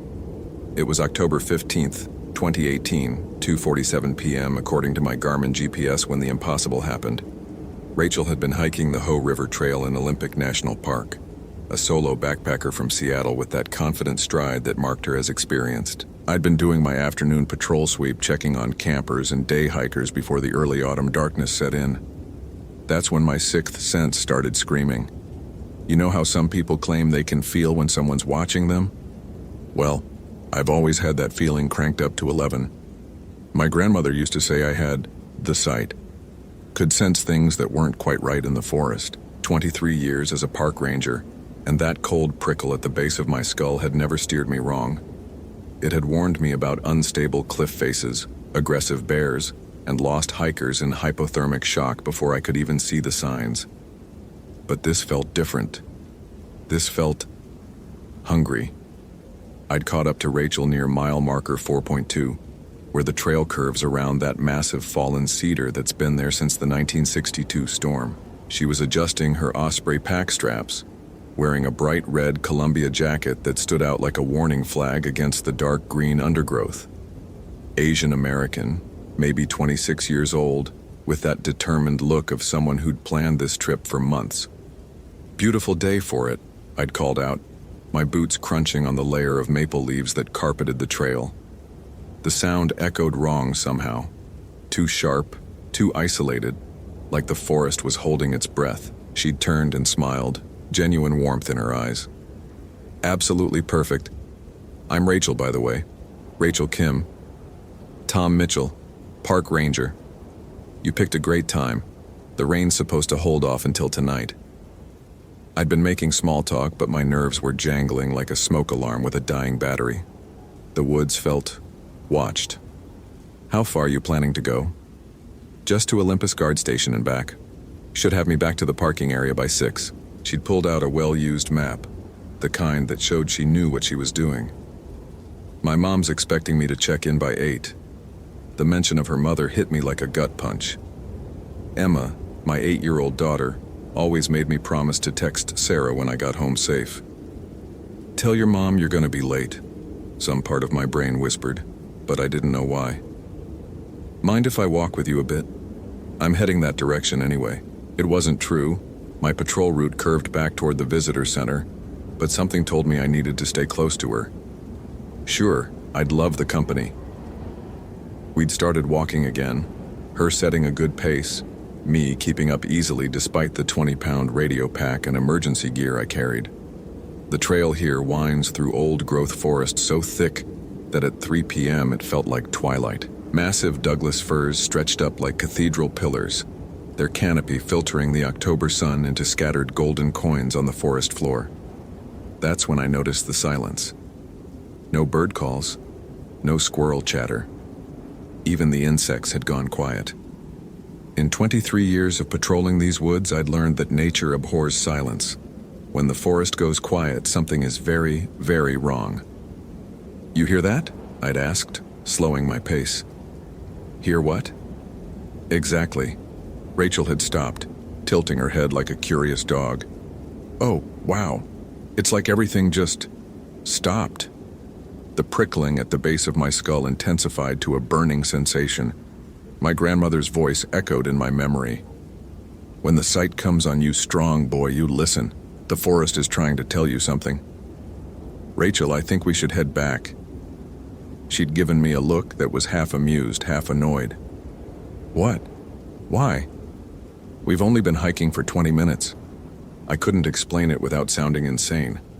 How do you tell someone that the trees themselves feel malevolent, that the shadows between the massive trunks seem to be moving independently of the branches that cast them, that every instinct developed over 2 decades of wilderness experience is screaming at you to run? Just trust me on this. Something doesn't feel right." But Rachel was already walking ahead, her red jacket bright against the darkening trail. "Come on, Ranger Tom. Don't tell me you're spooked by a little forest quiet." I followed, but every step felt like walking deeper into a trap. The trail here passes through a section where the old growth gives way to a small clearing, maybe 30 feet across, where a century-old windfall had taken down several giants and let in enough light for ferns and berry bushes to establish themselves. Rachel was 3 meters ahead of me, just entering the clearing, when she simply wasn't there anymore. Not like she ran off the trail. Not like she fell into a ravine or ducked behind a tree. 1 second she was walking, red jacket visible, hiking boots scuffing on the packed earth. The next second the trail was empty. I stood there for maybe 10 seconds, my brain refusing to process what I'd just witnessed. Then I ran. "Rachel!" My voice echoed through the clearing, bouncing off the surrounding trees and coming back to me distorted, wrong. "Rachel Kim!" I crashed through the ferns where she'd been walking, my boots sinking into the soft earth. No footprints led off the trail, No broken branches indicated someone had pushed through the underbrush. Her scent, that mixture of sunscreen, sweat, and the lavender soap she must have used, just ended. My radio crackled to life. Unit 7, this is Base. What's your status, Tom? I keyed the mic with a shaking hand. Base, this is Unit 7. I need immediate backup at mile marker 4. 2 on Ho River Trail. I have a missing hiker. Copy that, Unit 7. Can you confirm, missing hiker or overdue hiker? How do you explain impossible to a dispatcher? Missing hiker, I was with her, she was right in front of me, and she just disappeared. A pause. Unit 7, please repeat. I said missing hiker. Rachel Kim, 26 years old, Asian American female, red Columbia jacket, solo backpacker. Last seen at mile marker 4.2, approximately 1500 hours. Copy, Unit 7. We're dispatching Unit 3 and Unit 12 to your location. ETA 20 minutes. 20 minutes felt like 20 hours. I spent the time doing what I'd been trained to do, establishing a search perimeter, looking for any sign of where Rachel might have gone. But the forest had swallowed her as completely as if she'd never existed. The only thing I found was a single drop of blood on a fern frond, still wet, still red. That's when I heard the sound that would haunt my dreams for months afterward. A low mechanical grinding like gears turning deep underground. It seemed to be coming from everywhere and nowhere, vibrating up through the soles of my boots. And underneath that grinding, barely audible, a sound that made my blood turn to ice water. Screaming. Chapter 2. The Search. By the time backup arrived, the mechanical sound had stopped, but the screaming continued to echo in my memory. Rangers Jake Paulson and Maria Santos found me kneeling next to the bloodstain, my hands shaking so badly I could barely hold my GPS unit. Talk to me, Tom, Jake said, dropping his pack and pulling out his search notebook. What exactly happened here? I told them everything. The unnatural silence, the feeling of being watched, Rachel's sudden disappearance. I could see the skepticism growing in their eyes with every word. So you're saying she just vanished? Maria asked, crouching down to examine the blood drop. Like into thin air? I know how it sounds. It sounds like you lost visual contact with a hiker and your imagination filled in the blanks, Jake said, not unkindly. Happens to all of us. The brain doesn't like gaps in information. But Maria was studying the fern more carefully. This blood is still wet, really fresh. She pulled out her phone and took photos from multiple angles. And look at this, the way it's positioned, like it dripped from above. We all looked up simultaneously. The forest canopy stretched 30 feet overhead, unbroken. No way for someone to be up there bleeding. We need to expand the search, I said. Something took her. Something? Jake raised an eyebrow. Before I could answer, my radio squawked. All units, this is Base. We have a concerned caller, Rachel Kim's mother, reporting her daughter overdue. Hiker was supposed to check in at 2000 hours. I checked my watch, 8:23 p.m. We'd been searching for over 4 hours, and the autumn darkness was settling over the forest like a heavy blanket. Base, this is Unit 7. We need full SAR activation. Missing hiker at Ho River Trail, mile marker 4.2. Last seen 1500 hours. Copy, Unit 7. SAR team is en route. ETA 1 hour. The next 6 hours blurred together in a nightmare of flashlight beams, radio chatter, and growing desperation. 23 searchers combed a 2-mile radius around the disappearance point. We had dogs, thermal imaging, even a helicopter with FLIR when the clouds cleared briefly around midnight. Nothing. No tracks leading off the trail. No torn clothing on branches. No items dropped in panic. Rachel Kim had simply ceased to exist at mile marker 4.2. At 2 a.m., Search and Rescue Commander Linda Walsh called me over to the incident command post they'd set up in the parking area. Tom, I need you to walk me through it one more time. I was exhausted, running on coffee and adrenaline, but I told her everything again. The silence, the feeling of wrongness, the blood drop, the mechanical grinding sound. You mentioned hearing screaming, Linda said, making notes. Any of the other searchers report hearing anything like that? No, just me. She nodded, but I could see the doubt in her eyes. Look, you've been out here since 700 this morning. You're exhausted. Why don't you head home, get some sleep, and we'll resume at first light? I'm not leaving. Tom, I was right there, Linda. I was supposed to protect her, and I let her get taken. Taken by what? That was the question, wasn't it? I'd been asking myself the same thing for hours. My sixth sense was still screaming, but it wasn't giving me answers. Just the overwhelming certainty that Rachel was still alive, still in the forest, and in terrible danger. If this story is giving you chills, smash that follow button for more supernatural horror. What would you do in Tom's situation? Comment below. Chapter 3. The Collector. I didn't go home. Instead, I sat in my truck at the parking area, drinking cold coffee and staring at the trail map spread across my dashboard. 23 years in these woods, and I thought I knew every square mile. But something was out there that I'd never encountered before. At 4 a.m., my personal cell phone buzzed, Sarah's name on the display. "Hey, babe," I answered, trying to keep the exhaustion out of my voice. "Tom, I saw the news about the missing hiker. Are you okay?" I closed my eyes, picturing my wife in our bedroom, probably wearing the oversized Seahawks t-shirt she slept in. Emma curled up in her own bed down the hall. Normal life, safe life, a world away from whatever evil was lurking in these woods.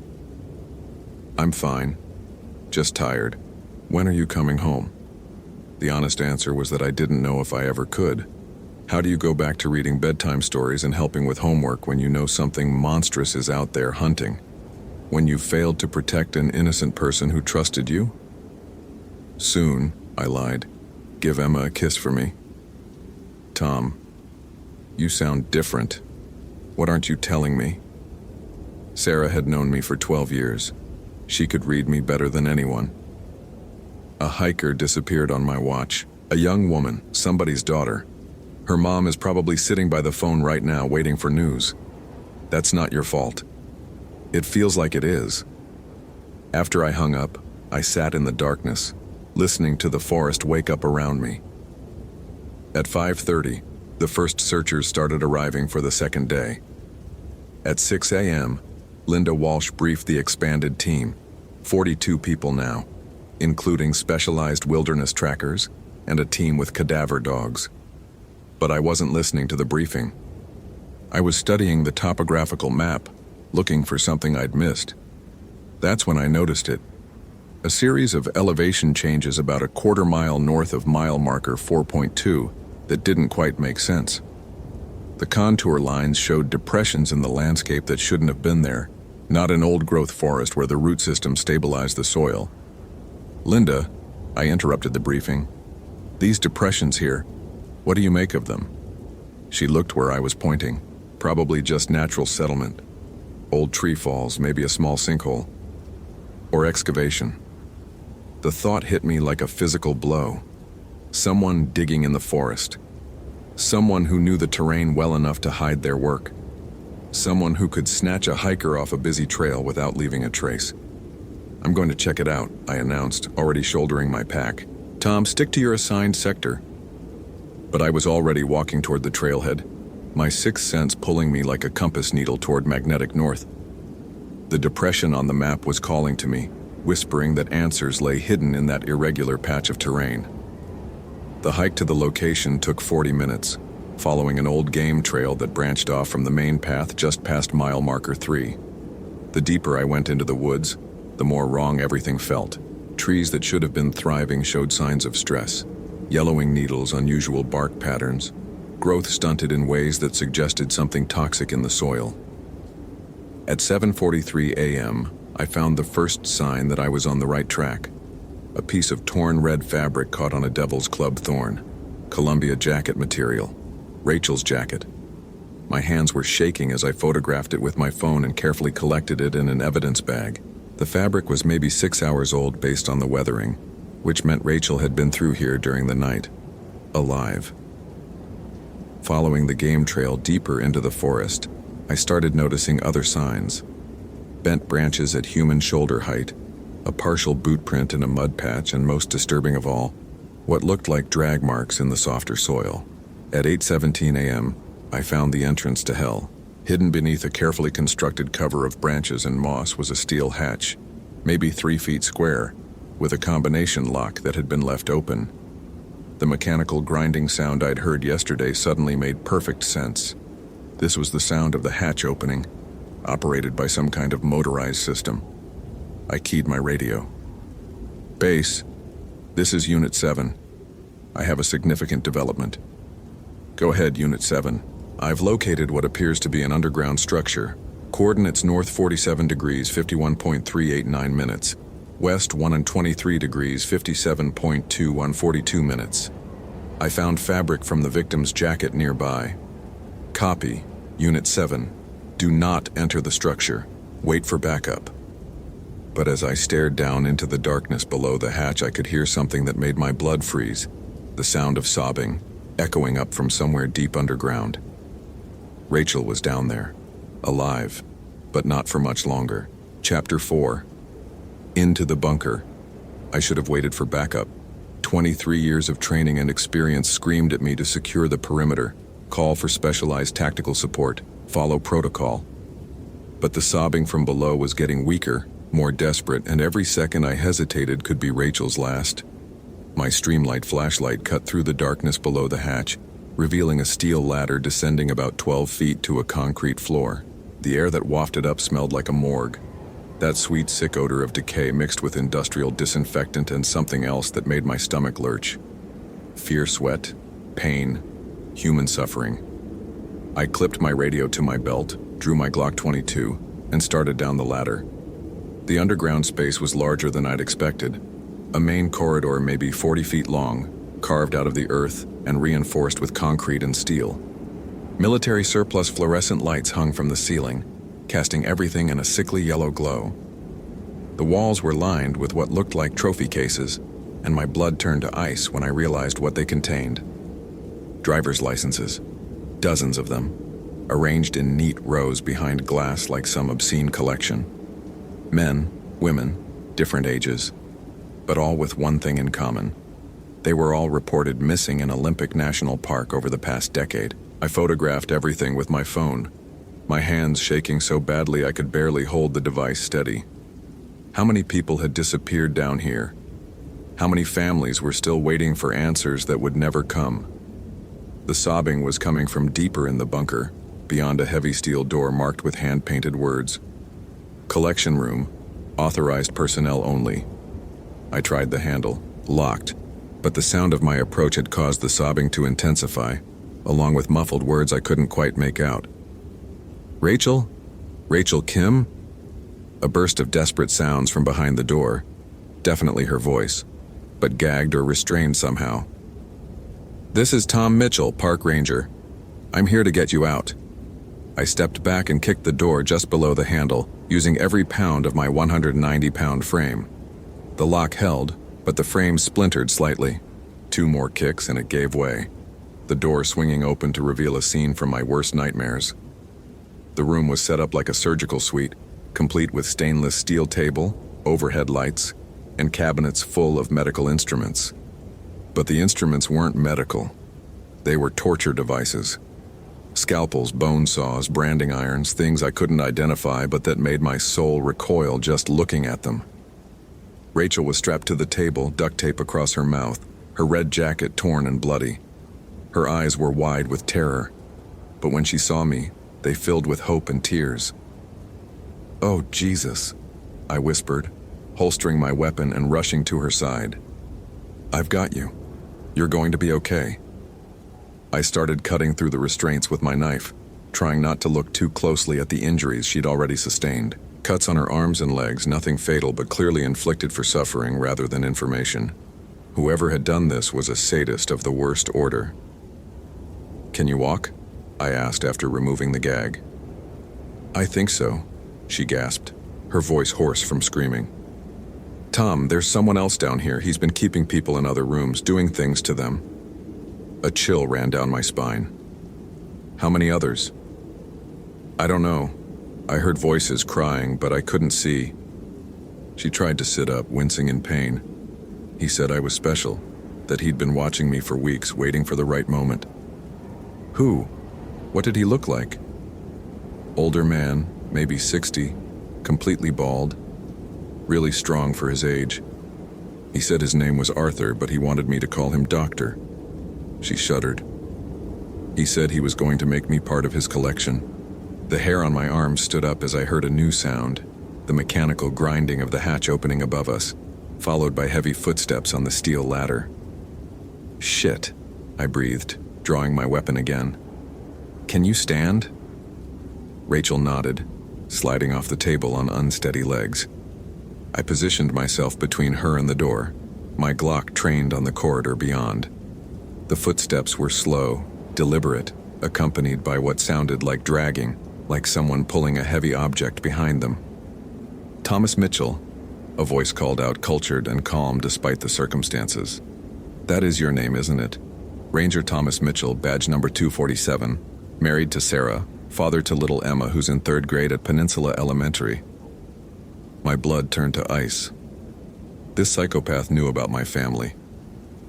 You've been very naughty, Ranger Mitchell, entering my home without permission, but perhaps we can work something out. You see, I've been watching you too. You're special, like your little friend there. You have the sight, don't you? You can sense things that others miss. The footsteps had stopped just outside the door. In the silence, I could hear Rachel's terrified breathing behind me, and the sound of my own heart hammering against my ribs.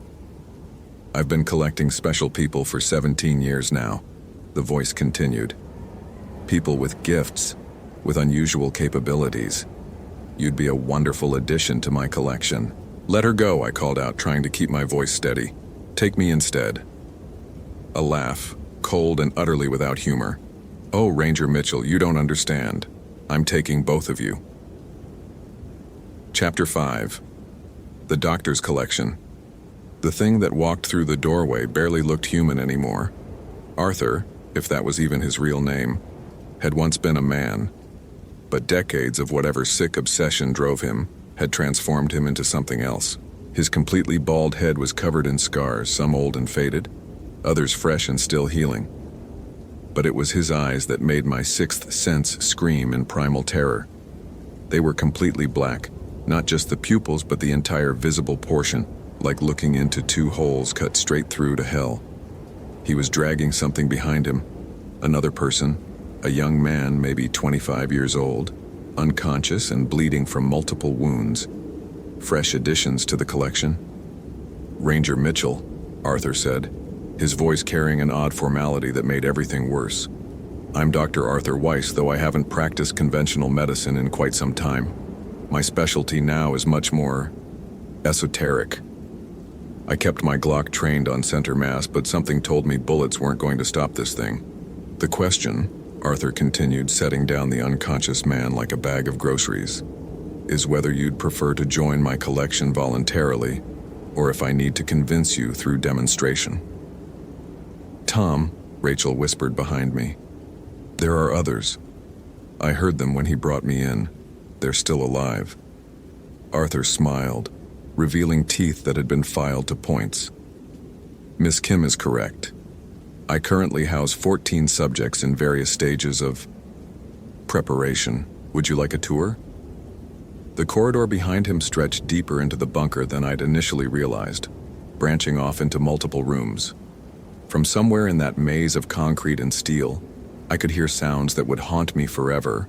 Weak crying, the occasional scream, the sound of machinery that suggested medical equipment being used for decidedly non-medical purposes. You're insane, I said, but even as the words left my mouth, I knew it wasn't true. Whatever Arthur had become, it wasn't simple madness. This was something planned, organized, purposeful, something far worse than insanity. Sanity is a construct for people who can't see beyond the mundane world, Arthur replied. But you can see, can't you, Ranger Mitchell? That's why you found me. That's why you knew something was wrong when Miss Kim disappeared. You have the sight. My sixth sense was beyond screaming now. It felt like my nervous system was being electrocuted from the inside. Everything about this place, this creature, was fundamentally wrong in ways that went beyond simple evil. The sight is a gift, Arthur continued, taking a step closer, but it's also a burden. You feel things others can't. You know when danger is near, when the natural order has been disturbed. How many times has it saved your life? How many times has it saved others? He was right, and that terrified me more than anything else. My intuitive abilities had guided me to Rachel, had led me to this bunker, had warned me about dangers throughout my career. I can teach you to use it properly, Arthur said, his black eyes fixed on mine with hypnotic intensity. I can show you how to expand your perception beyond the simple animal instincts you've been relying on.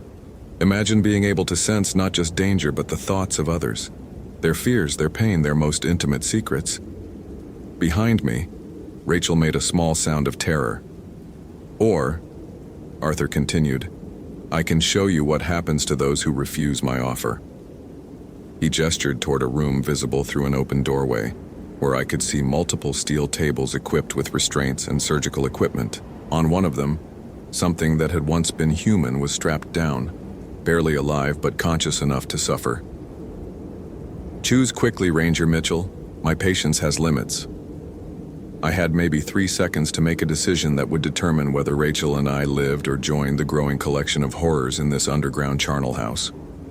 That's when my radio crackled to life. Unit 7, this is base. We have your location locked from your GPS. Tactical team is en route, ETA 5 minutes. Arthur's face transformed, the mock civility disappearing to reveal something that looked like a cross between rage and hunger. You disappoint me, Ranger, he snarled, and I saw that his filed teeth weren't just for show. They were functional. But perhaps I can still salvage something from this encounter. He moved faster than anything human should be able to move, crossing the distance between us in a blur of motion that my mind could barely process. I got one shot off, center mass, perfect placement, but the bullet passed through him like he was made of shadow. Then his hands were around my throat, and I understood why the other victims hadn't been able to fight back. Arthur wasn't just strong, he was supernaturally strong, his grip like a steel vise that cut off my air supply in seconds. As consciousness began to fade, I saw Rachel grab something from the surgical tray, a bone saw with a serrated blade. She brought it down across Arthur's back with all her strength, the blade cutting deep into whatever passed for his flesh. Arthur screamed, not a human sound, but something that seemed to come from the depths of the earth itself. He released me and spun toward Rachel, black blood pouring from the wound. You stupid little bitch, he hissed. I was going to make your death quick. That's when I heard the most beautiful sound in the world. Tactical boots on the steel ladder above us. Olympic County Sheriff's Department. Nobody move. For Chapter 6, Extraction. The next few minutes were pure chaos. 6 tactical officers flooded into the bunker, their assault rifles trained on Arthur, who stood in the middle of the room with black blood streaming down his back and an expression of pure malevolent rage on his scarred face. Hands where we can see them, Sergeant Lisa Kowalski shouted, her M4 carbine aimed at Arthur's center mass. Get on the ground now! Arthur looked at the officers with those horrible black eyes and smiled his pointed-toothed smile. Gentlemen, lady, you have no jurisdiction in my domain. Get on the fucking ground. Instead of complying, Arthur began to change. His already pale skin grew paler, almost translucent, and I could see dark veins spreading across his face and arms, like ink being injected into his circulatory system. The air in the bunker grew cold and the fluorescent lights began to flicker. Tom, Rachel whispered, grabbing my arm. He's not human. He's something else. One of the younger officers, a guy named Peterson, who couldn't have been more than 25, fired his weapon. The .556 round struck Arthur's center mass, but instead of dropping him, they seemed to pass through his body like he was made of mist. Arthur laughed. Bullets, he said conversationally, are for killing people. I stopped being people a very long time ago. He gestured toward Peterson, and the young officer's rifle simply crumbled. The metal and plastic components fell apart as if they'd been corroding for decades, hitting the concrete floor as rust and brittle fragments. Jesus Christ, Sergeant Kowalski breathed. What the hell is this thing? Something that doesn't belong in our world, I said, helping Rachel to her feet. And something that's been collecting people for 17 years. Arthur turned his attention back to me, his black eyes reflecting the flickering fluorescent lights like oil slicks. This isn't over, Ranger Mitchell. I know where you live. I know your family's routines. Little Emma walks to school every morning at 7:45, doesn't she? Takes the same route past the park where she feeds the ducks. Pure, primal rage flooded through me. This thing was threatening my daughter. I lunged forward, tackling Arthur around the waist and driving him backward into the surgical table. We went down in a tangle of limbs and medical instruments, his inhuman strength wrestling with my desperate fury. You don't touch my family, I snarled, getting my hands around his throat. His skin felt like ice-cold rubber, and his pulse, if that's what it was, beat in a rhythm that was completely wrong, like a heart with too many chambers. Arthur's response was to grab one of the fallen scalpels and drive it toward my eye. I jerked my head to the side just in time, the blade scoring a deep cut across my cheek instead of blinding me. That's when the tactical team opened fire with everything they had. Even if the bullets couldn't kill Arthur, they could still disrupt whatever form he was maintaining. The concentrated fire from 6 assault rifles essentially shredded his physical manifestation, reducing him to a writhing mass of shadow and black ichor that screamed in languages that predated human speech. "Everybody out!" Kowalski shouted. "Move! Move! Move!" We ran. Rachel and I, supported by 2 officers, made it up the ladder and out of that hellish bunker in maybe 30 seconds. Behind us, Arthur's screams continued, but they were getting fainter, more distant, as if he was being pulled back to whatever dimension had spawned him. The tactical team was the last out, Kowalski bringing up the rear with a thermite grenade in her hand. "Fire in the hole," she called, pulling the pin and dropping the grenade down the hatch before slamming it shut. The explosion that followed wasn't just the thermite. It was something much bigger, much more violent, as if Arthur's presence had been containing some kind of supernatural pressure that was finally released. The ground shook, trees fell, and somewhere deep underground something roared with the fury of the damned. Then silence. Rain. Epilogue. 6 months later. Holy hell, that was intense. Did that ending blow your mind? Like, if you want more terrifying Ranger stories, follow for daily supernatural horror and comment your theory about what really happened to Arthur Weiss. I read every single one. The official report listed Arthur Weiss as deceased, killed during the rescue operation at his underground facility. The 14 victims we found in his collection were in various stages of psychological and physical trauma, but all survived. Rachel Kim spent 3 weeks in the hospital and 2 months in therapy. But she's back to hiking, though never alone and never without checking in with me first. The bunker was sealed with concrete after a hazmat team spent 2 weeks cataloging the evidence. They found remains and personal effects belonging to 37 people who had disappeared in Olympic National Park over the past 2 decades. 37 families finally got closure. But I know Arthur isn't really dead. My 6th sense still tingles every time I drive past the coordinates where his bunker used to be.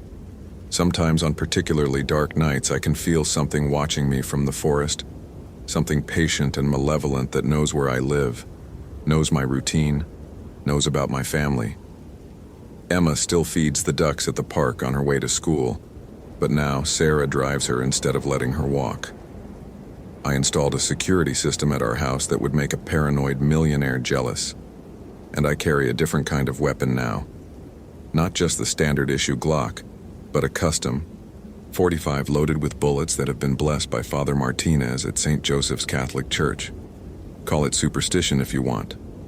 But I know what I saw in that bunker.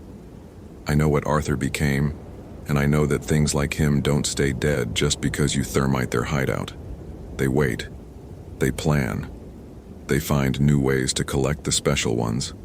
The people with the sight, the ones who can see beyond the mundane world into the darkness that lurks just outside normal human perception. My name is Thomas Mitchell, And 6 months ago, I thought I was just a forest ranger who happened to be good at finding lost hikers. Now I know I'm something else entirely. The guardian standing between the things that hunt in the darkness and the people they want to collect. And Arthur. Arthur is still out there somewhere, in the spaces between the trees, waiting for his chance to add me to his collection. But I'll be ready for him. After all, I have the sight. Schulber, the end. What did you think of Tom's terrifying encounter with the collector? Share your thoughts and theories in the comments below. And if you enjoyed this supernatural horror story, make sure to follow for more spine-chilling tales from the dark corners of our national parks.